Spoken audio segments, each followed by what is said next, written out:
আসসালামু আলাইকুম। এই ভিডিওতে দেখাবো কিভাবে কাস্টমারের ইনভয়েস জেনারেট হয়। এর জন্য অর্ডারস মেনু থেকে ক্রিয়েট নিউ অথবা এই উপরের যে মেনুটা আছে এখানে ক্লিক করে একটা এই পেজে আসতে হবে। এই দুইটা একই পেজ। তো এখান থেকে প্রথমে কাস্টমারের মোবাইল নাম্বারটা দিতে হবে। যেমন আমি কাস্টমারের মোবাইল নাম্বারটা দিলাম। এই মোবাইল নাম্বার দিয়ে যদি পূর্বে এই কাস্টমার অর্ডার করে থাকে তাহলে তার নাম, অ্যাড্রেস এগুলা অটো ফিল হয়ে যাবে এবং এখানে দেখাবে কুরিয়ারের সাকসেস রেটগুলো দেখা যাবে যে কোন কুরিয়ারে সে টোটাল কতগুলো অর্ডার করছে এবং এর থেকে রিটার্ন আসছে কত। এগুলা হচ্ছে আলাদা আলাদাভাবে দেখানো যাবে। এখান থেকে এই যে এইভাবে টোটাল এত 0 অর্ডার, এর থেকে সাকসেসফুল 0, ফেইল্ড এত। তো আমি এখান থেকে এটার নাম দিলাম টেস্ট অর্ডার।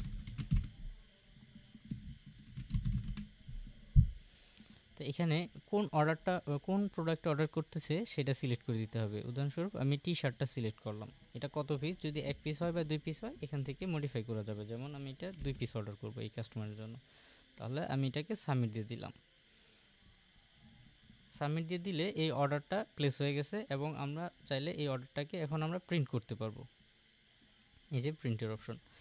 এখন কোনো কারণে এই এই এই অর্ডারটা ভুল ইনফরমেশন আছে, ইনফরমেশন চেঞ্জ হবে। যেমন আমি আবার যদি অল অর্ডার লিস্টের থেকে আমি অর্ডারটাকে সার্চ করি, তাহলে এই অর্ডারটা আমি এই যে এই আইডিতে ক্লিক করলে এই এডিটের অপশনে চলে আসবো।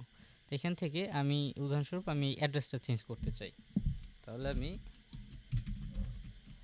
অ্যাড্রেসটা চেঞ্জ করে আপডেট বাটন দিলে চেঞ্জ হয়ে যাবে। যেমন আমি চেঞ্জ করে দিই, আমি চেঞ্জ করে আপডেট দিয়ে দিলাম। এখন কিন্তু অ্যাড্রেসটা চেঞ্জ হয়ে গিয়েছে এবং চাইলে এখান থেকে আমি এই অর্ডারের স্ট্যাটাসগুলো চেঞ্জ করে আপডেট দিলে এগুলোর স্ট্যাটাসটাও চেঞ্জ হয়ে যাবে।